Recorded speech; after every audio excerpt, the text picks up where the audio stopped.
İsmail'in kötü topun Allah köməyimiz olsun. Şişadır. Hanıma demence dursun bir mənə çönəkli gelər. Bana ne? Ne olub İsmail? Şuna bak hanım. Bu hanım ben belə gəlirəm. Karına tu quşiyə. Ya da bulan ki yine düştüler yere de. Allah'ım.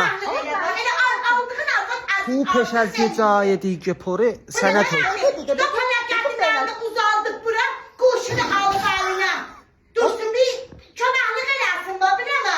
Esma. Başıma taş düşsün böyle aldı Karına belə gəlirəm. Esmet. Toy yekəm taşo komaç komdu. Çıxarım mən karına tu quşiyə. Ne bileyim söz bazı söz değil. Çörək dərleniyor. Va. Paşam çönəklik be kom be mən. Vallahi cacığım bir dakika. Kim ha? Allah. Ha. Ama başıma taş kessin arada. Baba belə sən oturdu elə bambaçanı çal mənim tərəfim. Benim de safirim. Bu mən neyini belə farcı ölçəkdə? Aranı cırım ara xərablaşdı.